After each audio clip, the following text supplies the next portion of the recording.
Hello बच्चों, चलिए प्रश्न पढ़ते हैं। तो प्रश्न में दिया गया है इन्फ्लुएंजा विषाणु में होता है। तो हमारे पास विकल्प हैं डीएनए, आरएनए।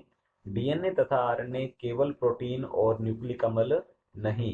तो इस प्रश्न की मुख्य अवधारणा के बारे में हम जान लेते हैं। तो यहाँ लिखेंगे मुख्य अवधारणा। इस प्रश्न की मुख्य अवधारणा है हमारे पास विषाणु। तो यहाँ लिखते हैं विषाणु, या फिर इसे वायरस कहा जाता है तो लिखते हैं वायरस। विषाणु या वायरस जो है यह सजीवों तथा निर्जीवों के बीच की संयोजक कड़ी होता है। तो यहाँ लिख सकते हैं सजीवों तथा सजीवों तथा निर्जीवों सजीवों तथा निर्जीवों के मध्य की के मध्य की संयोजक कड़ी होता है। संयोजक कड़ी है, क्योंकि यदि बाह्य वातावरण में जब ये रहता है तो ये निर्जीवों के गुण प्रदर्शित करता है।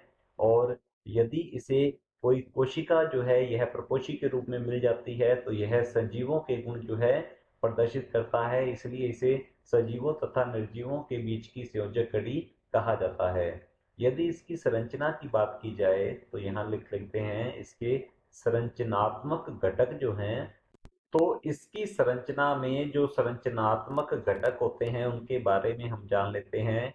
तो इसमें मुख्यतः दो घटक जो हैं ये पाए जाते हैं। एक तो पाया जाता है प्रोटीन का आवरण। तो यहाँ लिखेंगे इसमें प्रोटीन आवरण पाया जाता है, प्रोटीन पाई जाती है। और दूसरा होता है आनुवांशिक पदार्थ। तो यहाँ लिख सकते हैं इसमें होता है आनुवंशिक पदार्थ। और आनुवंशिक पदार्थ जो है ये या तो डीएनए होगा या फिर आरएनए होगा। तो यहाँ लिख सकते हैं डीएनए या आरएनए दोनों एक साथ कभी भी नहीं होते हैं। तो हमसे पूछा गया है इन्फ्लुएंजा विषाणु में होता है।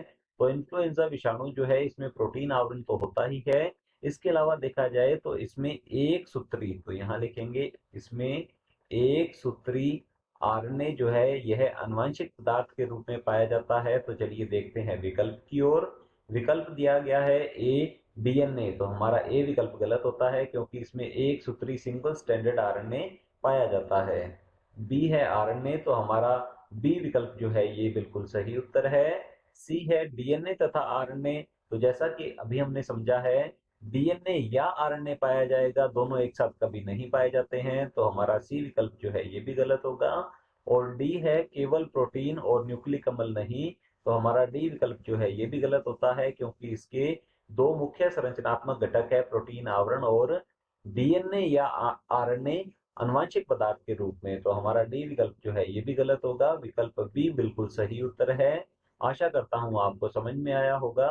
धन्यवाद।